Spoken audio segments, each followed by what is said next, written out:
I think it's time that we do speak with this Orentius now. Right, I'm ready to meet with him. A long pause. We'll see. And go to the village and spend the night there. I'll wake you up. Right, see you in the White Marshes. Okay.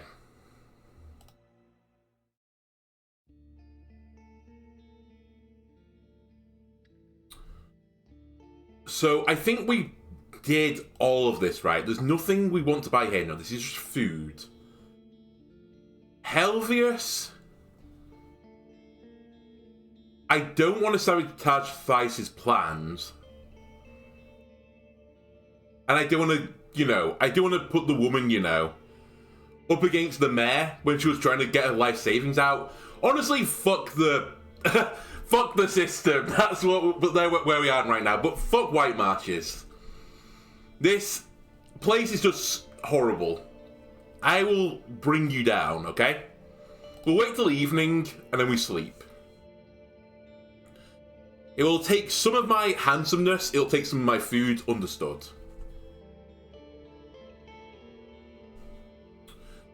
The door opens gently.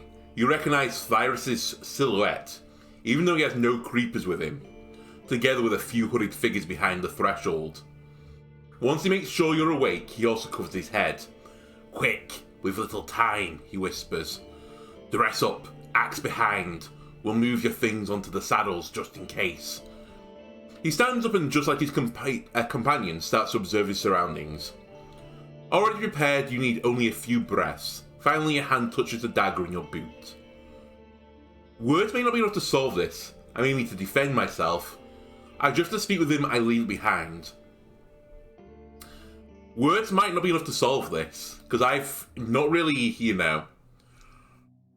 I've not really met any, I think we were told, we could get Helvius' aid and maybe that could convince him, but I've not done it. And everything else in the game has kind of led me to believe that I can't just smooth talk my way out of things.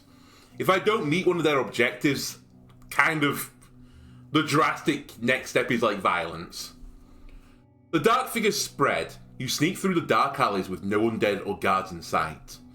A curious girl observes you from an open door until one of your guides pushes her head inside, telling her to go to sleep. You approach the flooded grass, step on the wooden beams, and climb up the squeaky stairs. At the entrance, Thyrus takes a deep breath, but looks at you encouragingly.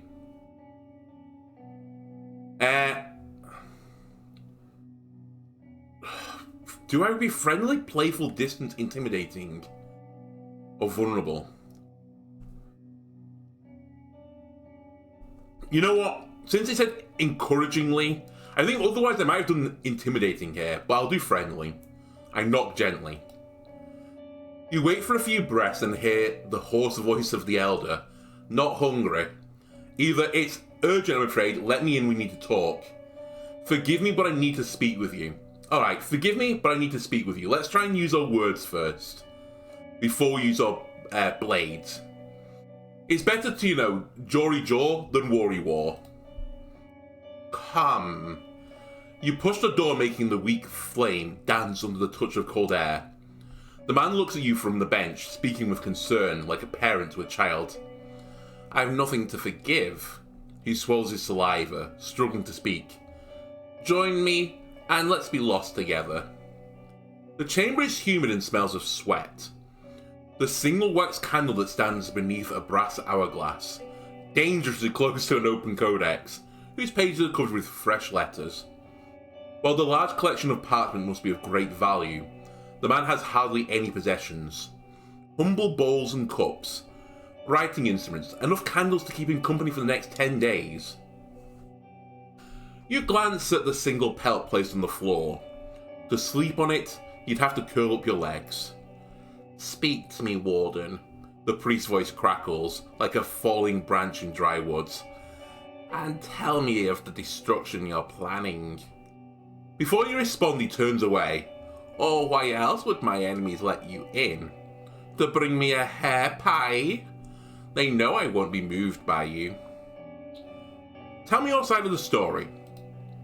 My side? He flinches, then raises his wrinkled chin and clicks loudly as if he's munching on his tongue. What may I say that you don't see? We had to save our people, and I was shown the way to do so. 'Tis not a tale, but our lives. My voice won't make them better or worse, for you can see them carved by the past. As he pulls the neckline of his robe, revealing his skinny neck and chest, you think of all the other people you've seen in the village. In this weak light, his yellowish skin resembles the very parchment he uses. Tightly stretched over his shell, which holds no trace of fat. Oh, yellowish skin kind of suggests your kidneys are failing. The hair in his ears and on his ink-stained fingers is thick and neglected, while his shaved face and scalp make him resemble an ill infant. After every few breaths, he squints his two-coloured eyes. His feet are dirty and covered with scratches, while his linen robe little more than a rag. You must be aware that the undead are dangerous. Should a priest of the right really involve themselves with forbidden rituals? You truly believe your people are grateful for your leadership? I met the prophet of Foggies! You may have good reasons to do what you're doing. You must be aware that they're dangerous. When left to themselves, like the flame for half. He rests his elbows on the table and puts a finger to his lips, rubbing them gently. They're the night that follows a shell's day. Bah! Like lightning or wind, barely a part of four worlds. Once you're gone, the awoken shells will be out of anyone's control and will threaten everyone in the north. You're playing a dangerous game. There are ways to get things done without necromancy. Instead, you could support Ulysses' work to use one of the golems. That seems sensible. You may feel strongly about the undead now, but you already changed your views before. You used to reject any sort of pagan magic, or if you say so. I like 1 and 3, but honestly, I kind of want to go with 1 just to see what he says about this, because this is my thought right now. This guy looks like his kidneys are failing. If he dies, an undead army is just going to march through the peninsula. And I can't but think that day 59, and on the time until this guy dies, he might be the linchpin that holds the peninsula together. And if it just pops, it's going to go off like a grenade. At first he twitches as if your words pinched him, but then he twists his lips in anger. And who taught you these old tales? Eiley, a local monk. Yeah, Eiley. He scoffs and says something in what sounds like old speech, though you're not sure what exactly. The people called Pagos have enough zeal to spread doubt about us, yet lacked faith to help us when we needed them most. The rites guided me so far. With their light, the path forward will be clear to me once I need to see it. How about Ulysses' golems, by the way? Golems? He waits for you to carry on and has to think about an answer for quite a few breaths. I can't say I've heard about it. But even if what you're saying's true, with hardly anything to give her in return, I'll discuss it with Helvius. You may feel strongly about the undead now, but you've already changed your views before. You used to reject any sort of pagan magic. Both his light and dark eyes are staring at you, as if you're some mysterious mushroom. Mayhap, he says slowly, but I follow no pagan teachings. What I tried to master was shown to me by the only spirit, and I'd rather hide my soul than stain it against right's will. Okay, let's move from this topic now. He moves his quill aside and covers his inkwell with a lid. His loud breath grows impatient.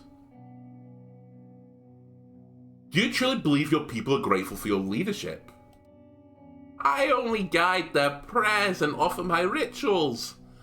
I cannot read anyone's soul. His feet are scratching the floor nervously. I'm sure they have many different thoughts, but I'm grateful for our mayor's trust. He's young and impulsive, but honest and brave, willing to change for the better. I saw how Helvius treats the woken shells. He's cruel and sadistic. He avoids your look. You say this much, yet know not a thing of what's shaped his thoughts, or what's happened to him over the years. He wounds no one. His voice grows stronger, and doesn't deserve accusations even if... As he pauses, he strokes the edge of his codex gently. Some feel worried about him. Your people walk hungry, they struggle. Thyrus already took a stance against you, that's why you made him an outcast. Some of the locals already left the village or plan to do so because of your spells, or I change the topic.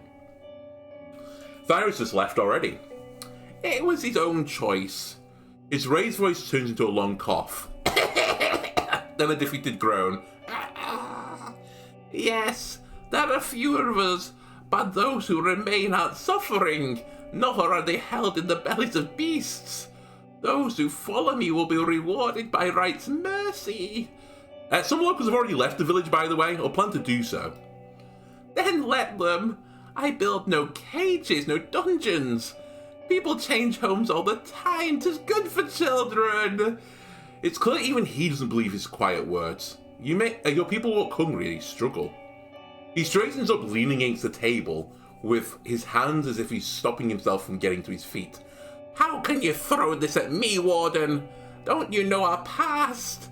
I offered my pneuma to the others only after our children had started dying, with bark and toads in their teeth. You tried to add something, but he scoffs and ways for you to forget it. I won't listen to what you think of our people, stranger. Should a priest of the right really involve themselves in forbidden rituals? He gestures you to sit down next to him and puts a hand on your shoulder. The many types of ink he used in his work have left colourful dots on his fingers. Green, yellow, blue, black, red. Are you sure this isn't gangrene, by the way? This kind of looks like gangrene.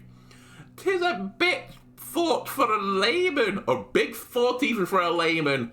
But you can trust me. I put years into studying Hwite's will, and they're guiding me through all of this. I revealed the truth the Knights and Seekers were hiding in their arrogance. The words they mistook. One day you may understand this too. We have knowledge here. And I also had an opportunity to study Hwite's tablets. Can we talk about them? In the following minutes, you must admit that Orentius knows his passages well, and is capable of quoting large chunks of old stories from memory. However, you realise quickly that he has indeed misunderstood a few words used by Adair's tribe, and fell into an old heresy, discussed and refuted a few centuries back in the cities. You explain his mistakes slowly, and while he rejects most of your observations, his confidence and eagerness diminish, especially when you mention that he's far from being the first to come up with his ideas. He rests his chin on the palm of his hand, nodding along as you close his copy of the Hwite's teachings. We're not saying we met the Prophet of Fog is.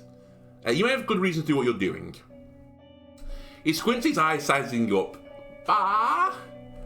But you can still turn around from this path, forget the past, start anew. But you're reaching the point of no forgiveness. Stop before someone stops you. Let's try to see the perspective from all the tribes. They're afraid.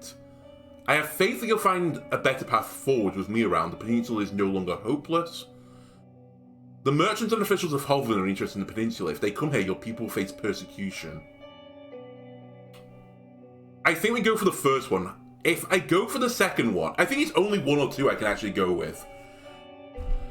Two is a little bit too much threat, but it does carry some weight because we're aware that other tribes, are trying to potentially gear up, i.e. Howler's Dell.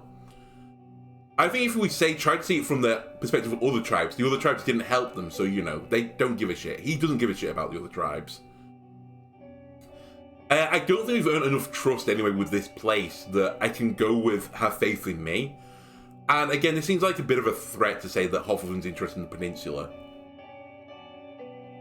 And also saying, people face persecution, it puts him in a corner that means, why would he change now? He might as well just go through with what's happening. If the undead run amok, it doesn't matter.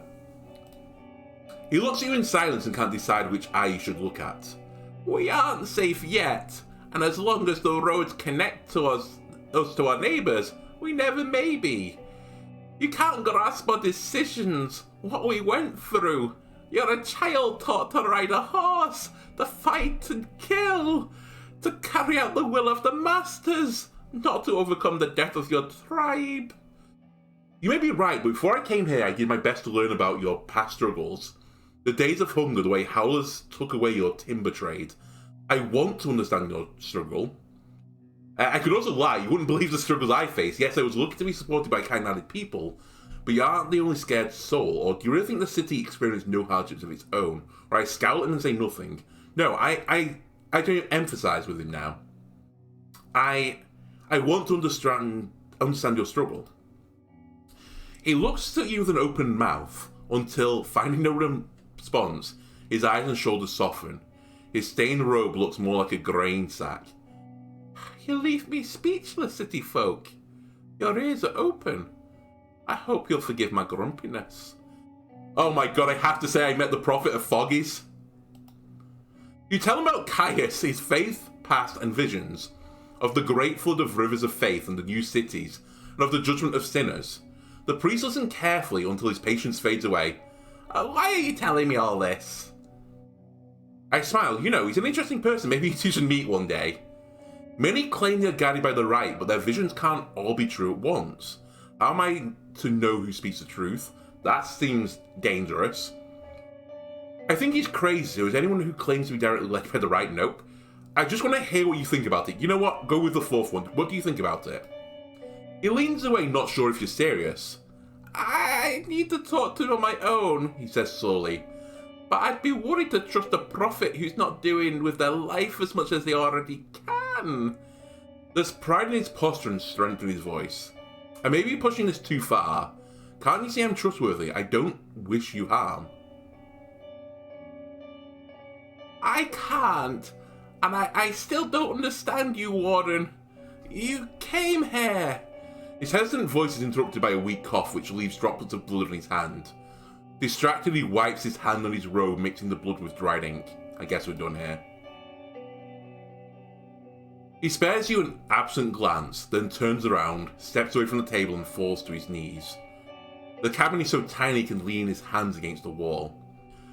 Why do you let me hear this voice again? You think about a response and realise it's not you who's currently being addressed. I carry all the answers you taught me, yet I'm so torn. I begged you to give me a steady hand, but even now I'm lost, burnt by things I asked you about. I let him finish in peace. I give him a pat on the back. Give him a pat on the back. His exhaustingly long prayer gets harder to understand the longer it goes on. The priest's accent gets thicker, while at the same time he adds more and more words from Ade's tongue, and mentions names and events you've never heard of before, as if his worries need a lifetime to unravel. You may not convince the man to trust you, but you've awoken his long-buried fears. After what feels like an hour, the sobbing, snotty man uses the bench to support his sore legs. He stands up and approaches the door. Come, Warden. Time to fix this. Off this. Holy shit, did I actually talk him out of it? I thought we'd fucked up. I thought I was going to have to murder this guy.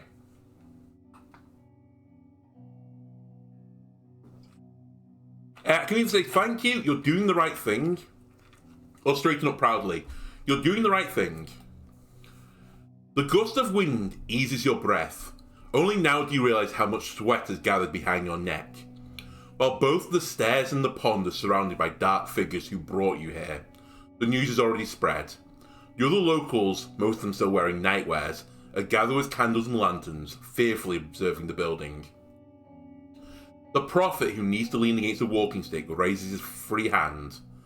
The candlelight touches his back, but his exhausted face is covered by darkness. I was wrong all this time, he utters. We need to go back.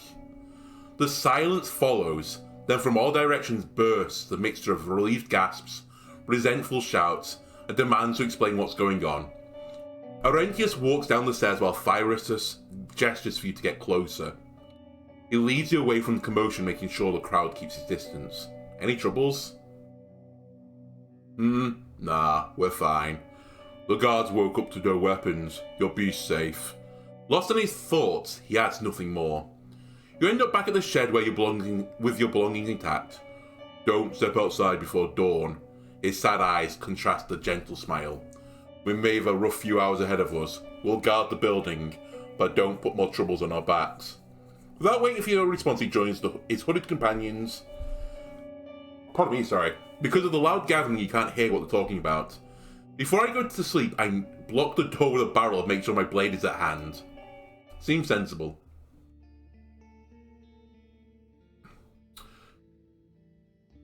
Achievement the Inquisitor.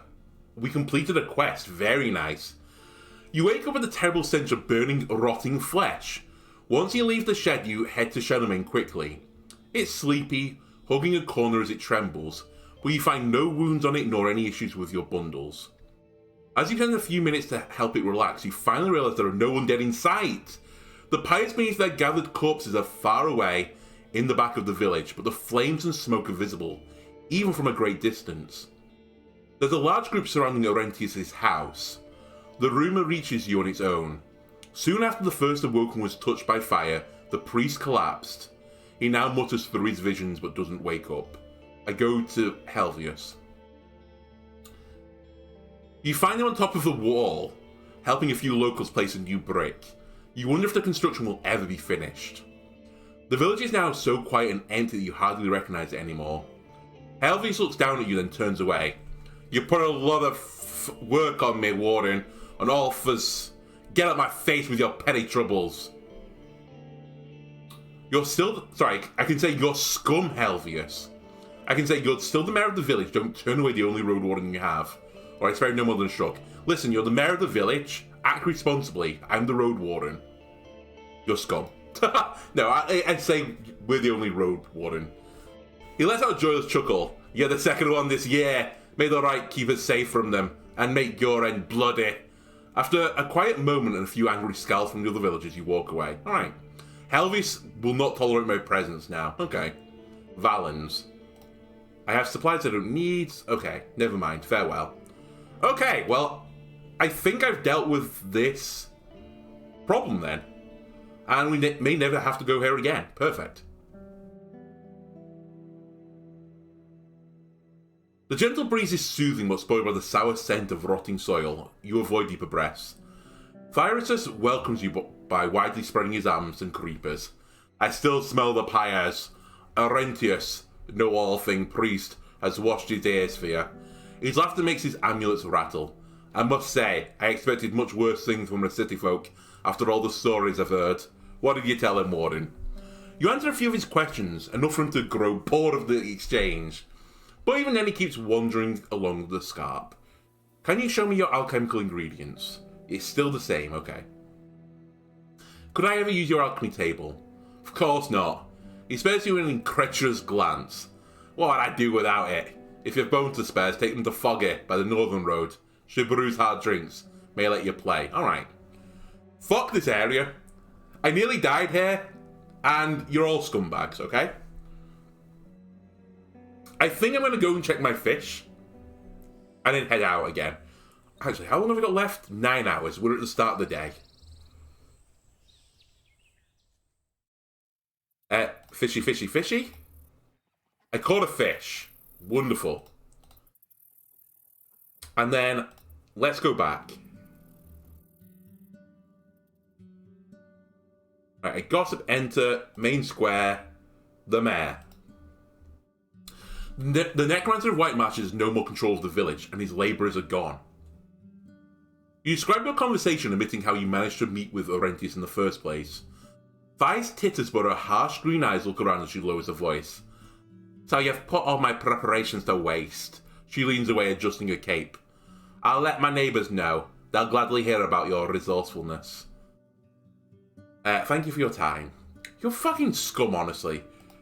I stopped your people from being murdered. And what do you say? No thanks. No thanks.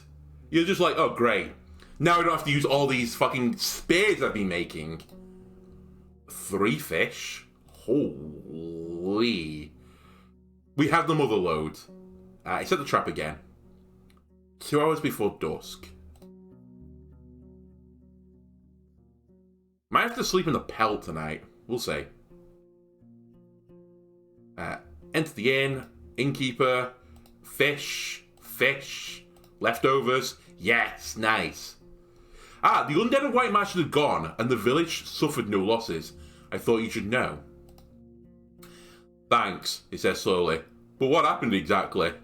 Your story isn't long, though the innkeep asks you about Helvius and Thyrusus. So that's how it is. Well, nice job. He gives you an encouraging nod, though I doubt Orentius will keep his word. I hope I'm wrong. Nice! Alright, that's all I needed. How long? An hour and 45. Can I get to here? No. Okay, we're sleeping in the pelt then. We don't even need to necessarily rent a room. I think we just sleep on a bench. 11 dragon bones as well. We're making our money back. Leftovers? Nah. You miss all the shots you don't take. Right, what about the guards? Highlands, goblins, knowledge about wild creatures. Do I have anything? Ah, it's 10 dragons still.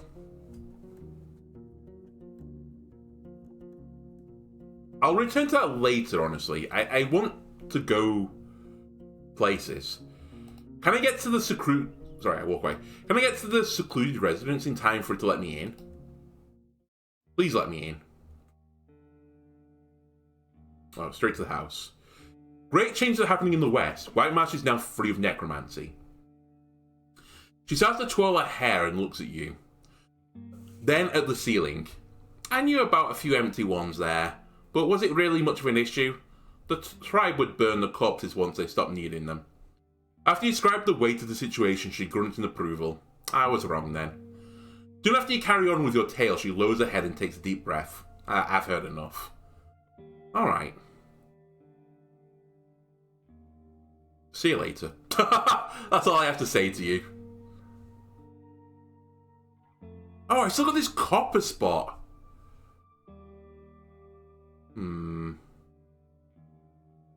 I forgot about that. Oh, I've also got a grappling hook, don't I? I purchased it, right? Oh, there's just nothing here for me anymore. Oh yeah, it was to put a rod down. I don't need to do that anymore.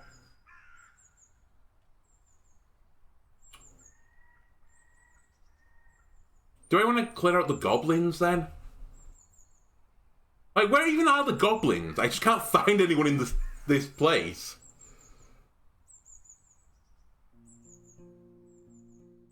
You know what? Sure, let's clear out the goblins.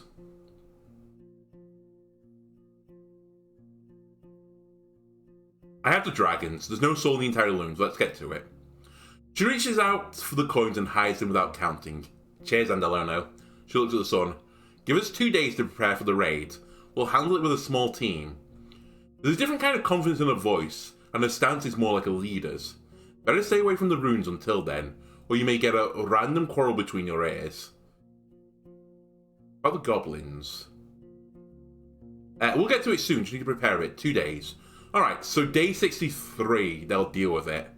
And I guess I'll leave my fish trap there to rot, unfortunately, because I don't want to get shot by these guys. When it warns me that you may get a quarrel between the eyes, you're probably going to get a quarrel between the eyes going there, so let's not. Let's go talk to our elder and tell him the good news. The older is at the edge of the pond staring at the distance, and after you get on the ground, he gives you a hesitant glance. Many beasts are hiding for the bogs, he says cautiously. The necromancer spells a name more. You try to figure out how he knows it, but he doesn't show you much patience. Explain. Your tale is brief and the man doesn't delve into details. You took a swing at the cause, neither symptom. He strokes his beard, then smiles gently. We can only wait to see if your cure will work for long. His voice is as warm as a soft blanket, but you acted like a healer, near pillager.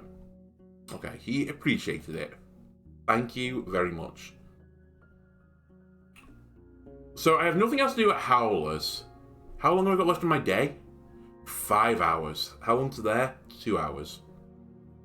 Let me go back to the hamlet a second. I want to speak to the girl again. Return to Aegibia. Alright, never mind. We'll travel back then. I thought I might be able to tell you, I've covered for you, don't worry about it, and see if she'd give me something, but oh well. Anyway. Free board, you love to see it. Alright. I leave the square. You know what? I'll offer my services to the guard as well while I'm here. We need to accumulate some more money again. We lost a little bit of good looks. What's new? I guess since I'm traveling in that direction, can I go into Old Pagos yet?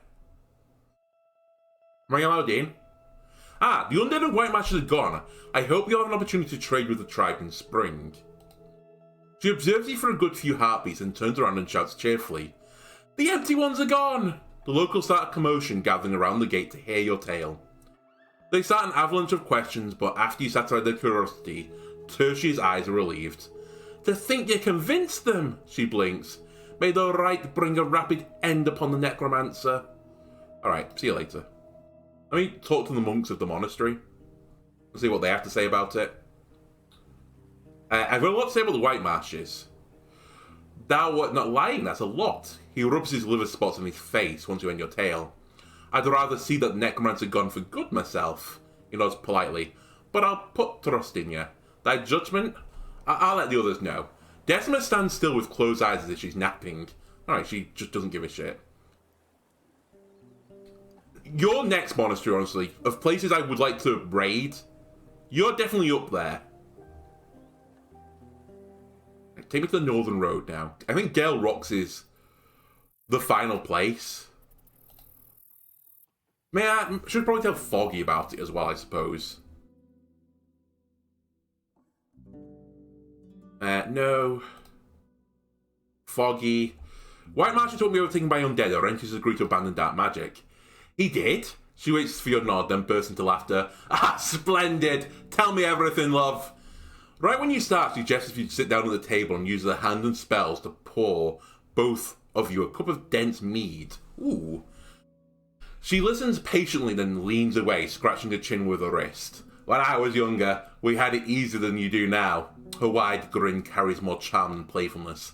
"Before the war, there were a lot of patrols, wardens, monks. Not many folks were eager to solve their issues with force. We, adventurers, only asked for a target and the pay. No one asked us to judge human hearts. I don't envy you." She points at you with her cup, trying to hold both an axe and your wits. "But I'm glad you do well with them both. Foggy, I love you. Please marry me. You're like the one sane person in this region." Question about the peninsula. Learn more about your tavern. Will she tell me anything else about the tavern now? What burdens your soul? What brought you to the north? You don't look like someone who spends their life cleaning tables. What brought you to the north? Once you burn enough dead friends and relatives, clean tables start to look plenty tempting. She leans back and relaxes, smiling. "My ma and pa were both big and strong. One time they saw me sitting on this kid, twisting his arm, so they started to teach me. Staff duels, running, lifting barrels and rocks. Thankfully the army chieftain said I wasn't disciplined enough." She rubs the scars on her forehead. "So I did a lot of things. I thought he said as an escort then. I was like, holy shit, that took a turn. Escorted some merchants, joined a group of adventurers, hunted for bounties, guarded a village temple." The last memory makes the voice gloomy. "Not all of these things make me proud of myself." Her eyes are absent. "I moved here only after I lost my arm. When the folks were fleeing the invasion, I took my Illan, a casket of dragons, and joined a more organised group. Arm or not, I still have a fierce punch." She lets out a pleased grunt. "I was worth keeping around." Her voice can't hide that she's delighted to carry on with her tale. "Now that the years are catching up with me, and even more so with my back, I need to build myself a decent shelter. I crave no adventures, but I'm happy to hear stories from other restless souls. In the meantime, I'll practice this a little trick." She points at the cauldron in the middle of the room and starts to make circles with her finger. The ladle mimics the movement, mixing the stew for another minute or two. That's also good for my back. "Your name's Foggy and this is Foggy Lake. Is the tavern named after you or after the lake?" "I know towards the spot where her right arm should be. Any story there? Yeah, let's talk about the arm." She leans back, moving her shoulders and chest up and down as she's having a soundless chuckle. "Not one I'm going to share with a newcomer, dear. Stay alive until next autumn. I'll open a cask of cold cider and tell you quite a tale. It has treason, treasure, monsters, and dark spells. But I'm way too sober for it now. A wink turns into an awkward blink. I've been there. Will you build a real wall? Why not? Then grow my connections in the village, buy more hard drinks, build another shed, a cabin, even, and hire a private warden for these roads, you know, for my guests. She nods towards you. But it's all in the distant future. We at Creeks need to take care of the eastern route, clear it for traders. Without trade, all I have is the locals, and they don't even use dragon bones. But why do you care, dear? Are you planning to stay around? Oh. I hope to spend a longer time in Hovleven. I hope to stay on the road, visit all parts of the Dragon Woods. I'll see what the future brings. Honestly, I'll see what the future brings. She nods, as will we all. So, you can move things with your thoughts? No, I don't think that's what she meant. Are you named Foggy after the lake or vice versa? The lake has no name, she playfully raises her chin. Her voice is warm. Yet, I mean. But there'll be stories about this place, believe me. And about passing by a lake while getting to Foggies. I may not be a dragon slayer or a holy woman, but one way or another, my soul will live on in my name, tied to these walls. She looks at you in silence and bursts into laughter. You could swear she makes the jar shake. I'm bled to find been vain. Not everything that's vain is wrong. She observes you in silence and lets out a chuckle. Very true. Eating tidbits may be dumb, but in fair shares, keeps her soul stronger. Alright, let's change the topic. That was nice. It's time for me to go now, Foggy. Have a nice day. Oh, that being said, hang on a minute. 3 hours before dusk? God, I need to do the old tunnel as well. I forgot about this. Oh, and I can't ask this guy for help anymore. Not that I was going to, but I go outside. Let's go to Gale Rocks. I guess we'll sleep there the night. Sadly. Right, Severina, I need to talk to you. The necromancer has agreed to abandon his practice. She changes his looks with her surprised guards and reaches for a wax tablet. Do tell. She interrupts your tale often, seeking lies and omissions. Finally, her violet eyes smile gently. Not only did you deal with the danger, you saved the bridge between our villages. She notes something on a wax tablet. You're free to spread the news. She tells the man in front of the table and looks at you. We'll catch a much deeper rest tonight, Andalono. You're exceeding expectations. Nice. About the lost merchants, do I have anything there?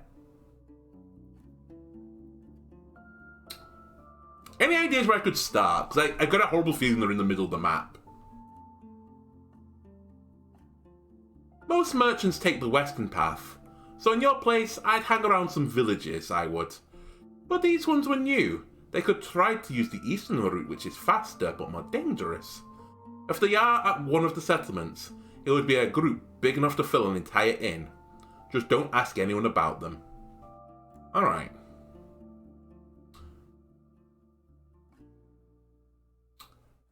Why shouldn't I ask about them, though?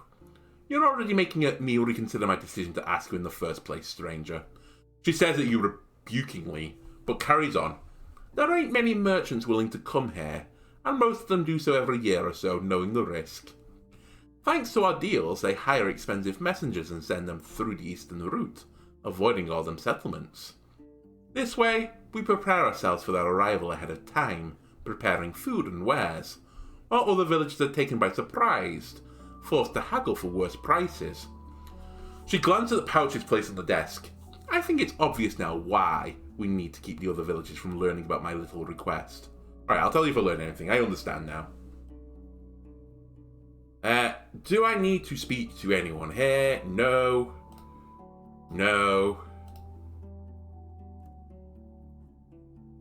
No. How many arrows do I have, sorry? 5, right? 7? Oh yeah, I found some, didn't I? Alright, maybe I'll try and deal with the undead while I'm up here. Where are we on time as well? Yeah, we've probably got enough time to deal with the undead now. And I'll probably drop a little safety save. We'll do a little sleep. You know what? I refuse to pay you. You can take labor off me. And all my food. Okay. I'm going to drop just a quick save for no particular reason. And let's go back to the cave. I now have a crossbow. I have blinding powder. We can give him a good old pew pew. I need to face the undead. I go in. What the actual fuck? You move up the corridor heading towards the light. The skeletons are waiting you as they take a proper stance, filling the chambers with the thuds of their feet. With or without flesh, your target blocks and dodges, making you fight as if you're facing a human, not a bloodthirsty beast. You struggle to land any hit with the weight of your axe hardly compensating for all the parrying, darkness and rattling. Your brave swings turn into a desperate fight for survival when a powerful blow reaches your back, sending you into the ground, where you take a strong blow to your cheek. You crawl away before getting to your feet once more, seeking hope in starting anew. Finally, you end up surrounded with crushed and detached bones, hurting so much you have tears in your eyes. The corridors fall silent. Your arm and leg are bleeding heavily. You search your bags for bandages. I'll decide what to do with the corpses after I leave the tunnel. I go as deep into the tunnel as I can. I head... Oh. The dark crossroads are quiet and humid. I follow the long tunnel north. The tunnel... You put away your light and sneak forward. The tunnel is quiet and dry. I enter the chamber ahead. Well, the chamber is in shambles. You recognize its unusual furniture. The sharpened stakes, shield-like tables for crossbow users, empty spear racks. If necessarily, this could be used as a last-line defense for guards and diggers. Surrounding any beast or a bandit determined enough to reach this end of the tunnel. You're in front of a massive double-leaf gate, taller than the two humans made of bronze. You're not sure if a single shell can even move it. I search the room. While there are plenty of furniture to look under or push aside, the undead left little to no signs of their presence, as if they were idly standing for years. A small pile of candles and another much larger one of candle stumps don't explain why the walking corpses would use light. You grab a few of the candles for later. I take a look at the gate. I'm too weak to push the gate. It's made of sheets held by thick bars. The pictures impressed on the surface portray fishers and their catch. Sea monsters covered with nets, falling harpies and working diggers. While it's doubtful it's made of a material worthy of turning into blades, it's priceless. You look through the keyhole, observing the continuing path and the clear sky with ease despite the cobwebs. You take a deep breath of fresh air and put 4 fingers inside. I go back to Shadowmane, I guess? Right, I have to take care of the corpses. Picking up the bones won't take much time, but the funeral traditions are rather demanding. You need to chop and gather enough wood to form a big pile somewhere down the hill. Of course, the orthodox approach is not the only one possible. Whoever these creatures used to be, these are proper parting rites. It may take me 3 hours, but I'll let them rest on a pyre. How long am I away from Howler's Dell? I don't know. I can break and crush the bones, or I can just throw the bones around the hills and let the walls do the work. No. We make a pyre. I've also got another achievement for that, the Bright Night. After spending a few more minutes in the darkness, you bring the 3 sacks filled with human remains to a small, regrowing clearing. You put on gloves, prepare some tools, and collect wood from the thicket and the tunnel, crudely splitting branches and logs. Covered with sweat, soil, and the scent of smoke, you observe the hedge-high flames. The bones are sticking out the wood like hedgehog quills and crack from the heat loudly. I should wash my hands. Right, can I get to here? No. So we have to go back to Gale Rocks then. And I'll finish it off possibly the day after tomorrow, honestly. It's kind of annoying. I think then I'm going to eat my ration. And I have dragon bones, so we're going to sleep here the night and we will rent a room this time because I need health. Alright, let's talk to Bathman. Work for 2 hours. Sure, I'll work for 2 hours. To make myself pretty again. I step away. I travel to Howler's Dell. I will come back and open the gate tomorrow. Enter the village. Beyond. Repair my gambeson. Repair my gambeson. Repair my gambeson. Thank you.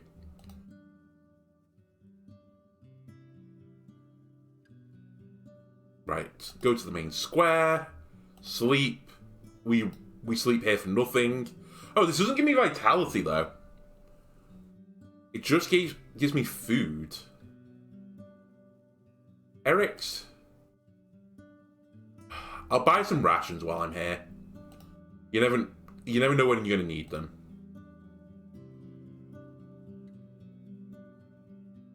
Right, can I go to Steep House now? It has been 2 days. I enter the Goblin's Lair. No. Okay. Set the fish traps again. Let's travel to Pelt.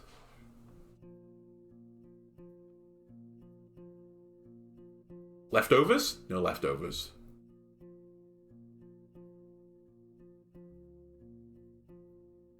Did not mean that. Guards. About the goblins. It's done. Most of the goblins are dead. Some are back in the forest. The loot wasn't that great, she sighs. Though maybe we missed something under all the feces they left behind. Well, thanks to some magic, all wounded are fine. She pushes her hair away from her neck. But I still think the place should be burned. Alright, see you later. For no particular reason, I'm just going to drop another save here. Just in case.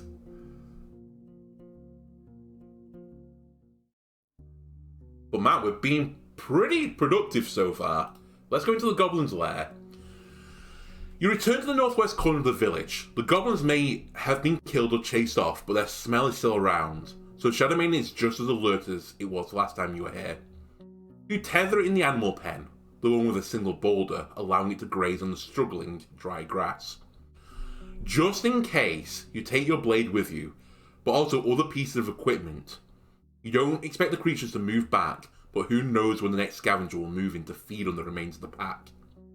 You stand in front of the entrance. The dried out blood now covers the older layers of dirt and rubbish. I plug my nose with scraps, and maybe cover it as well, sure. It helps, but not as much as you'd like. When you find yourself surrounded by the chopped off shell parts, trash, bodily fluids, and feces, your imagination fills in the blanks with the vague sensations. Not looking directly at the place of carnage helps, so you raise your eyes and move forwards.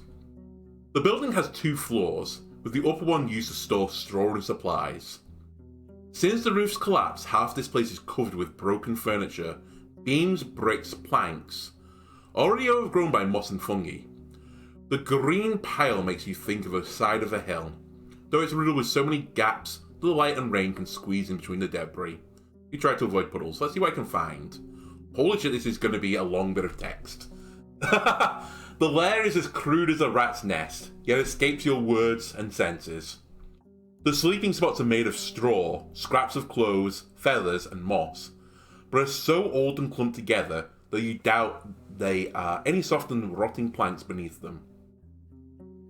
Oh, than the rotting planks beneath them, understood. The corners are filled with feces. You keep saying this, and you don't think it would make any difference for the creatures to relieve themselves in the middle of the room. You see broken furniture and all sorts of rubbish with no specific shape nor a purpose you can identify, and a stack of bones and sharpened sticks taller than you are. It's nothing like the humble shelters that the families of apes build amongst the tree crowns. It's tamed chaos, an attempt at maintaining order in a place that ceased to be a human structure, yet is still not a part of the wilderness. Just a few days ago, dozens of beasts were living here, but you can't imagine how anything could survive in such conditions. The walls are covered with black and green moulds. The floor is very much alive, with countless worms, insects, small lizards and rodents running among the dirt and the fresh shells of furry goblins. The blood, guts and flesh are covering way more spots than you'd hope for. Something is happening in your stomach. It's time to look for anything of value. I'm ready to spend even more than an hour in this place. Okay, that takes away some looks. The painful search takes you almost an hour. You move the carcasses around, look in the sacks of garbage, examine the sleeping spots. By accident, you make one of the piles of furniture collapse, covering the floor with yet another layer of chaos. With every minute, you get more upset about the state of your boots and gloves, knowing that some tiresome cleaning is ahead of you. Your disappointment grows. There are many stories of goblins storing unusual treasures in their lairs, but you find not even a single dragon. Could the hunters have been so sharp-eyed in their search that they left nothing behind? Or were the goblins simply never interested in gathering things for which they found no purpose? You move a larger plank, an X-shelf leaning against one of the mouldy walls, and you reveal something curious. A group of signs made with red paint. I look at them closely. The paint is old, placed with a noteworthy artistry. It betrays a large tree without leaves, just a bunch of branches. It's very similar to the picture on the token of gratitude that you receive from Howler's Dell. Its roots grow out of a human skull, penetrating its eye sockets and the open mouth, and a couple of red drops were allowed to run down the wall. Above the tree, you see a single large word. Traitors. I go outside. I need some fresh air and some water from the river. You feel a slight aching in your stomach. Where do you want to go? I'm not washing myself in the river. So that was it. So we did all this for a sign. Tremendous. Okay, what is the best way for me to restore health?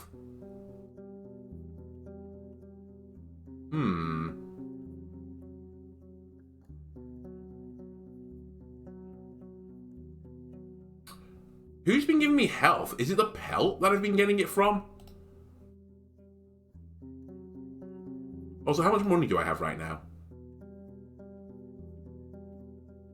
Sharpening poison 2.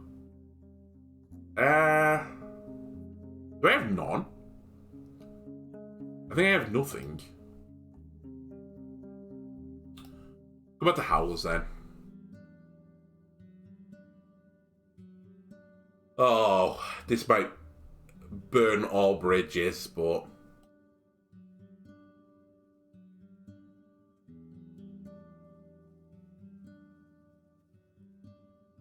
Oh, fuck this woman.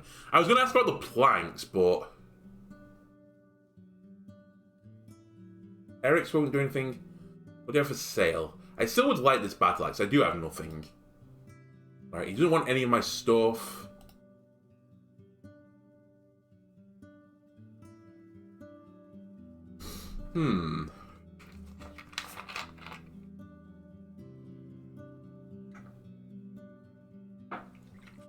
You know what? I am looking for a healer. She smiles gently. Aye, you deserve the help of the spirits. She leans the staff forward, pointing at you with its top. But it'll only happen when I see you barely standing. To stay strong, one should eat, sleep, and rest. I need no immediate healing. Alright, brilliant, thanks. Okay, I guess I'm just gonna wait here then. You know what? Fuck it. I wasn't gonna tell her about this, but I met Egidia. She says you don't think much of Vice. When she responds to your brief tale, you can't tell if a whisper is filled with reprimand or appreciation. It doesn't fit me to put one soul above another. 'Tis true that the mare pushes the village into a time of struggle, but not because of bad will. That's what she was taught, and what saves her from her own past. She pursues power, and the weakness in it. I do think she needs to change, for everyone's sake. But each one of us struggles to bloom, not just her. Her blue eyes resemble light flower petals. Okay. See you later. We'll wait here till evening. I will sleep here. I will rent for nothing.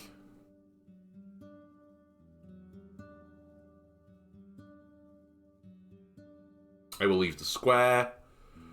I'll offer my service to the guards because I need money. Please don't hurt me. Okay, that's fine. I can fix that with Beyond. For free. And I didn't look good to begin with, so see you later. Let me get... Good luck. Let me get back to my fish trap now. How long have I got left in the day? 8 hours. Oh, is it Foggies that gives me healing? It might be Foggies, actually. my god. Keep missing all my fish. 30 minutes. 4 hours till dusk. Let's go to the creeks and tell them about the news. Ella. The north will be a bit safer. The priest of White Marshes has agreed to no longer use the undead. He stops in his work and looks at you in silence, waiting for you to carry on. I can't say I was all that familiar with any of this, he says once you're done with your tale. But I'm happy you managed to avoid violence. You truly are our Roadwarden friend. I placed the sign just like you asked. He exhales and nods gently. Thanks, friend. I was thinking about it, and it may be a good opportunity for us to visit that mountain after all. There's a lot to talk about, and there'll be even more in spring. Here. He hands you 2 dragon bones that he already held in a pocket of his pants. I'm glad to see you got your senses back. Believe it or not, my tribesfolk say the roads truly are getting safer. Beasts are learning this road is not just theirs anymore. Nice! Okay, it's too late to go to the fallen tree. That's fine. Let me know if you need anything else. I'll see you later. Yeah. I want to find the last person as well, to be honest with you. But if I can't, I can't. I was asking about the merchants. No, I can't talk about that. Can I wash in the stream? Yes, I can. Thank you. Alright, let's go out to Foggy's. They think you can give me the gift of life, right? Oh, do I not have any meals left?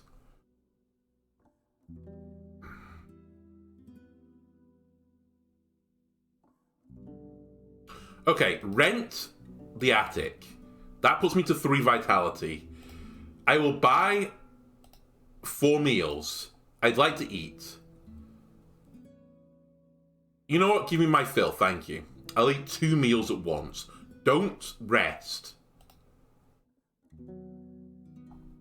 Time for me to go. See you later. Old tunnel. I go outside. Old tunnel. Fuck! I hit Gale Rocks by accident. I misclick. Go back to the tunnel, please. Go in the tunnel. Deep as I can. I open the gate with the huge key. Easy said than done. Rotating the key alone makes you hold your breath. As you work at pushing the leaves open, you puff and blow, taking breaks. After it's done, you wipe your sweaty forehead, giving a proud look at the light that has now entered the chamber. I go back to Shadowmane. Maybe I missed something in the tunnel. Animal? Large skeleton? Deep as I can. Return to the tunnel. Crossroads. Follow along tunnel north. Crossroads. Cave with stalactites. Dining room.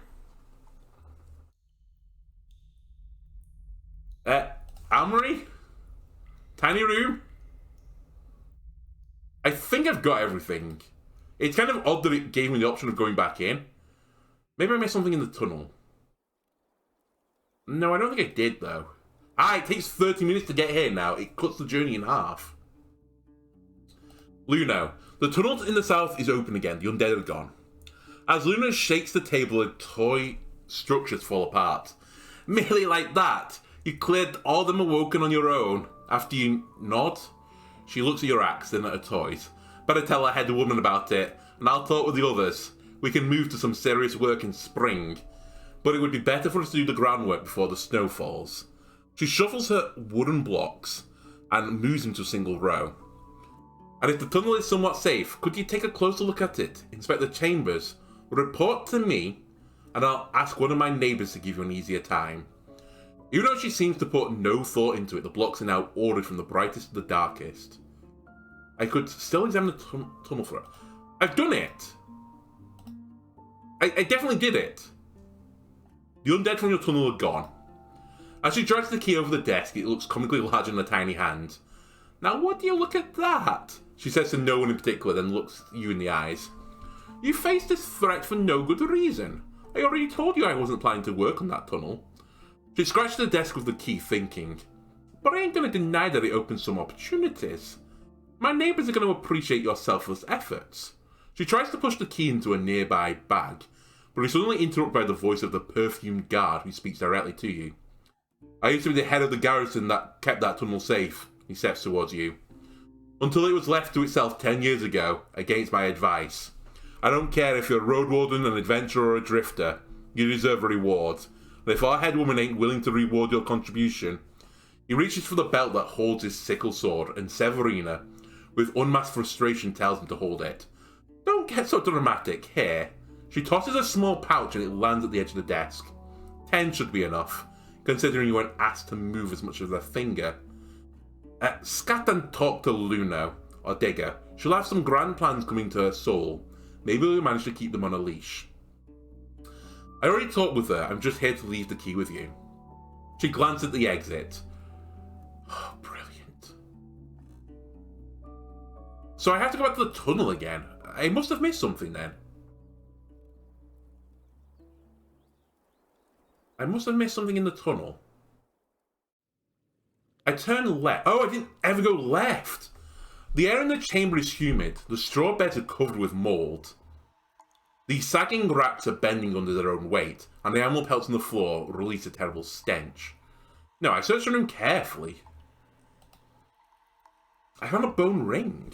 Using an old walking stick, you push the furs and mattresses aside, and you spare your gloves from touching the sticky odds and ends by wrapping them with a cloth.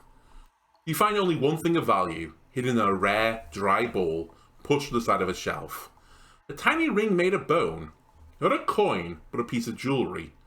Still elegant, with a distinguished carving of a fish on its top and scales on its side. Right, I leave. I exit. It still says I missed something.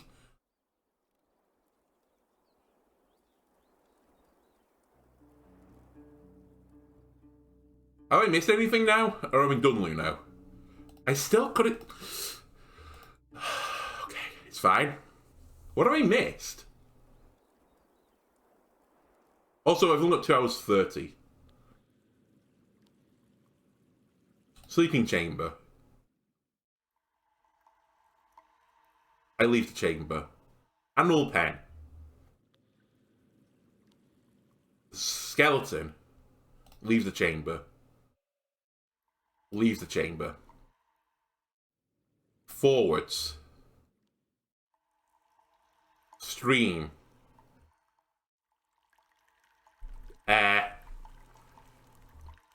Deeper into the tunnel. Stream. Dining chamber. Armory. Armory. Tiny room. Leave the room. Leave the room. Stalactite chamber. Main tunnel. South. This is it. You reach the other end of the cave and get a good view at its size. You find a new door here. Oh, it's a bit tilted, closed and soggy. I tried to open the door.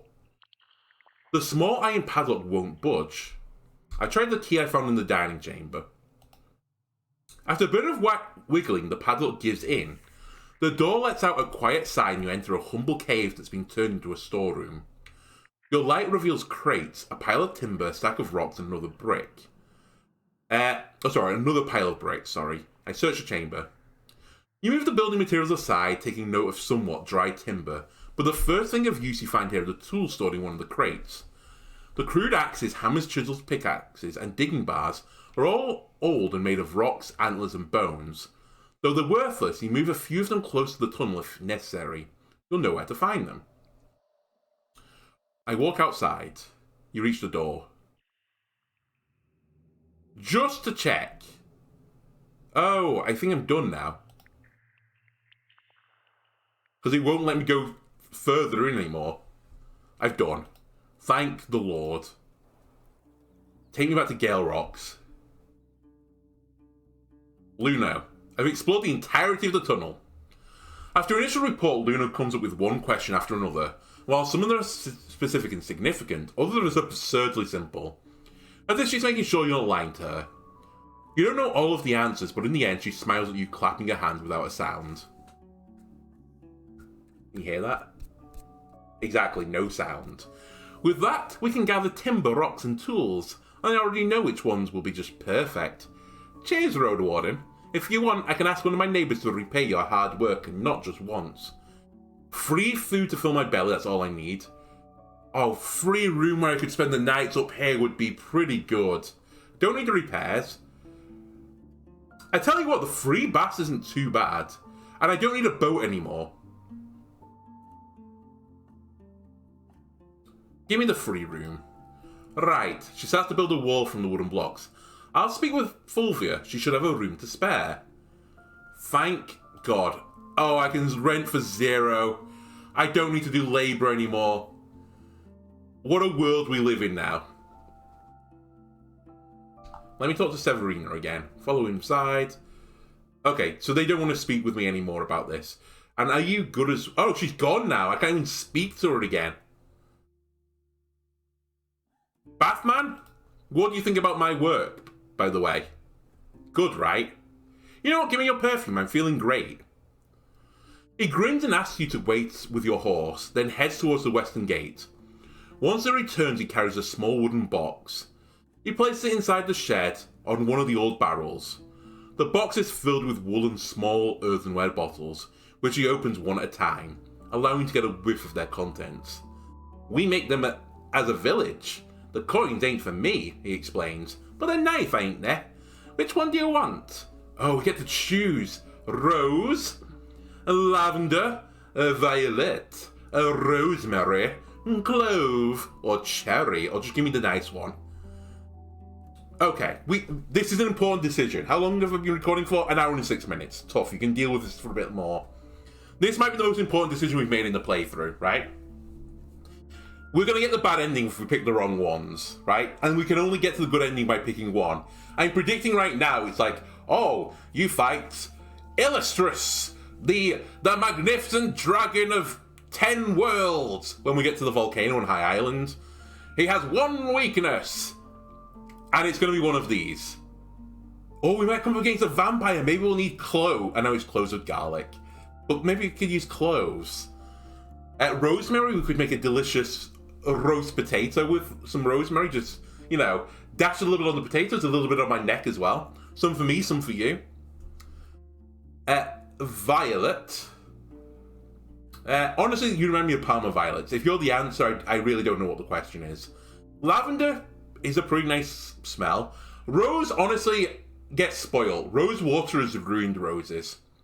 Because anything that says, you know, like, made with rose water, they just heat that stuff in there. Delicate. You just want floral notes, not like a floral orchestra. And that's what I think rose water is. Cherries is delicious. Honestly, for me, it's between cherry, clove, and lavender. I don't think I want clove either. I feel like that's a little bit... I don't know. If it was going to be a winter stay, and I guess without getting into winter, maybe I should be thinking about clove. Lavender, I'm thinking more spring. And cherry, I'm thinking, you know, summer.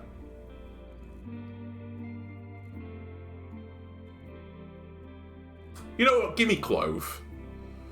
He smiles, picks up a bottle and puts it into the barrel, waiting for you to smell it again before you pay. You add the bottle to your other fragile piece of equipment, and the man closes the box again and carries it away. You know what? I'll work for 2 hours to get some bath and laundry. That seems reasonable. And look at my stats now. They're so good right now.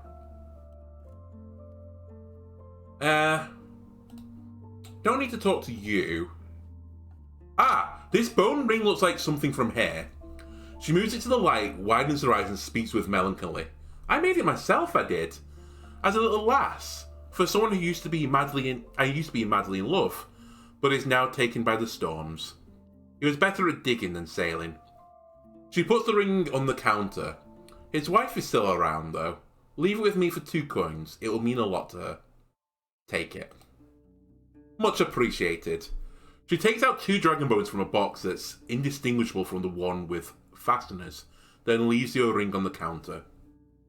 Thanks.